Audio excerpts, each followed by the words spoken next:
Hey, crypto family. So today we're going to go over 4 news articles as well as some Bitcoin analysis at the end. So with that, let's go ahead and get started. So the first article for today is going to be about the G20 Leaders Conference. Now, for those who don't know, the G20 conference, basically it's a conference of countries all around the world meeting at one central location to talk about the economic situation, the GDP, basically problems around the world and how they can solve them. So at this conference, they actually talked about crypto. So they touched on it in one of their topics. And this conference was held this past weekend. So, it's fairly recent. And in this conference, they said, quote, "We will step up efforts to ensure that the potential benefits of technology in the financial sector can be realized while risks are mitigated. We will regulate crypto assets for anti-money laundering and countering the financing of terrorism in line with the Financial Action Task Force standards. We will consider other responses as needed."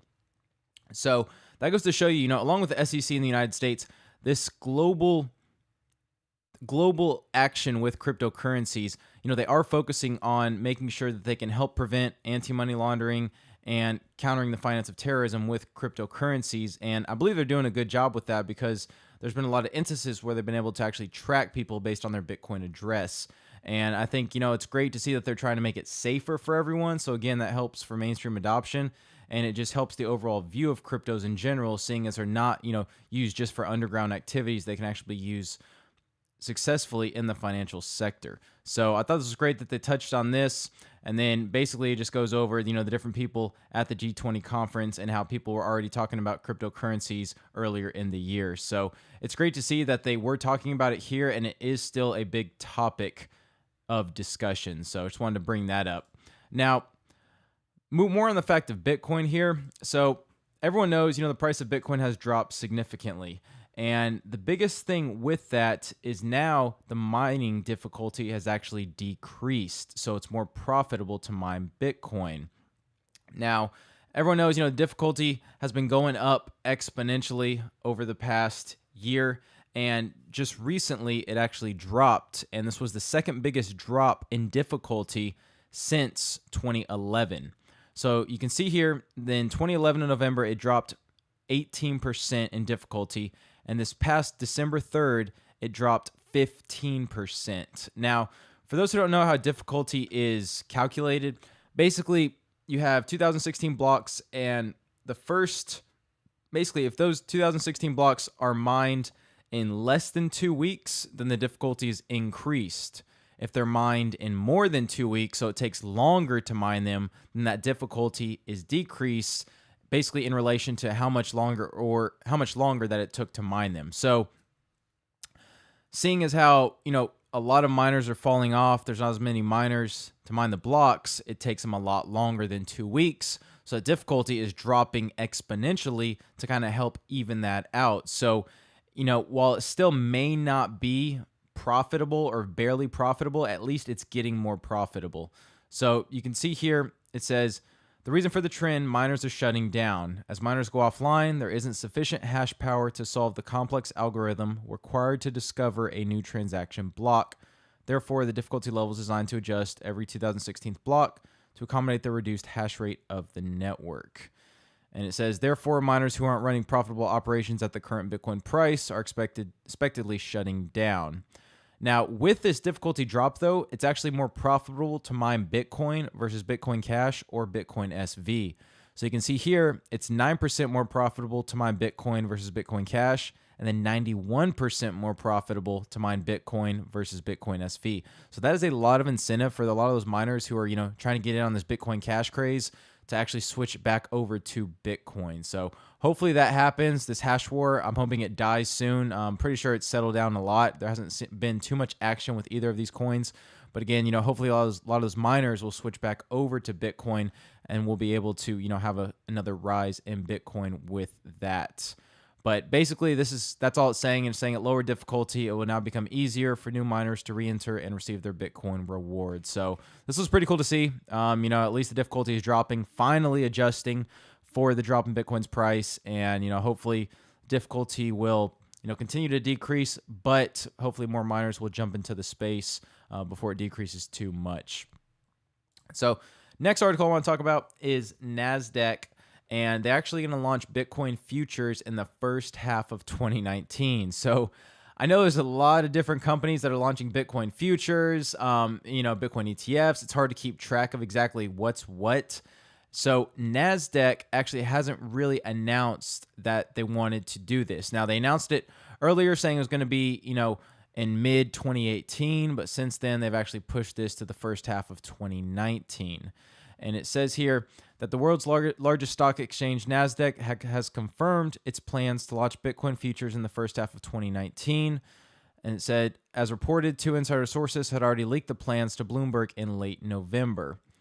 And then it says here, quote, we've put a hell of a lot of money and energy into delivering the ability to do this, and we've been all over it for a long time, way before the market went into turmoil, and that will not affect the timing of this in any way. No, period. We're doing this no matter what. So that was spokesperson of NASDAQ actually talking, and basically they wanted to do this, all of 2018, and they were working on it. So again, they're saying the price of Bitcoin dropping, it's not going to affect their release of Bitcoin futures.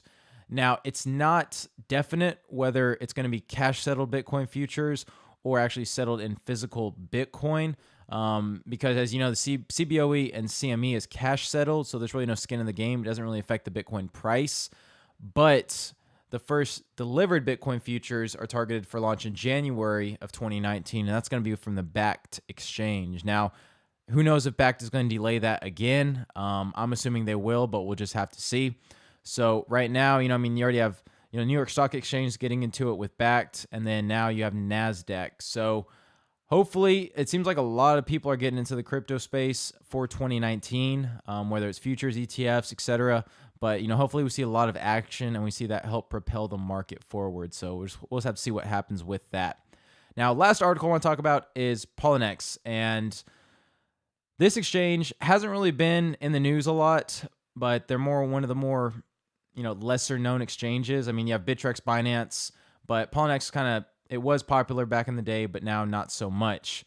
But they're actually getting back into the news with launching an institutional trading service. So similar to Coinbase launching their services specifically for institutional traders, Poloniex is doing the same thing.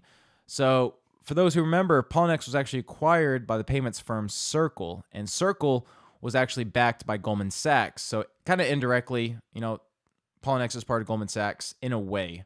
And then it says earlier this year, said Tuesday that it'll be offering institutional accounts with support for different crypto trading pairs and API interfaces.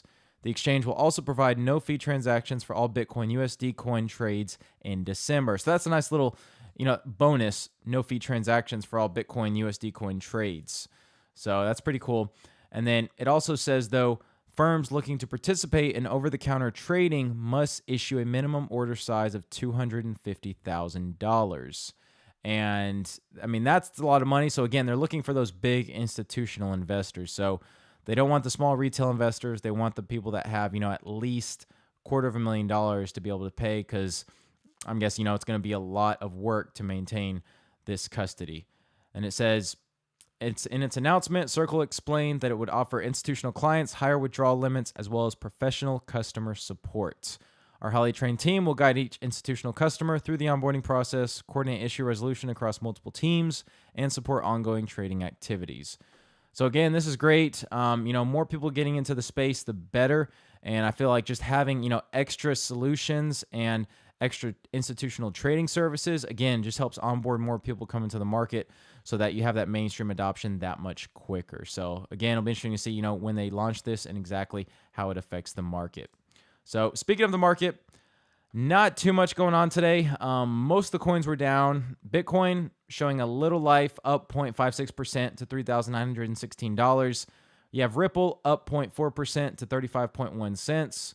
Ethereum's pretty much stable at $108. Stellar's down 1.2% to 14.7 cents. And the Bitcoin Cash, again, underperforming, down 6.87% to $143. Now, looking at Bitcoin, so I mentioned, again, that $4,000 level was that support we needed to hold. It fell through that, also coinciding with the 50-day moving average. Hasn't been able to break above that, but it seems like it has maintained some support around this 3,800 level. So this could be intermediate support.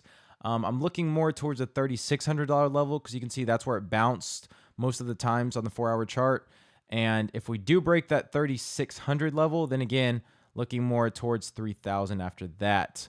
But in saying that, with this 3,800 level, you can see here that this RSI, the support level I drew of this RSI, is actually bouncing off that right now. So we could have potential support here, but I don't want to, jump the gun because, again, Bitcoin has shown continued downside throughout the past couple of months, and it's anyone's guess if we're still continuing or if we have reached a bottom. So not going to say one way or the other, but right now it seems like that 3,800 is providing a little support. So we'll have to see what happens with that. But if you enjoyed this video, please give it a like, leave a comment, and subscribe if you haven't. Until next time, thanks for watching.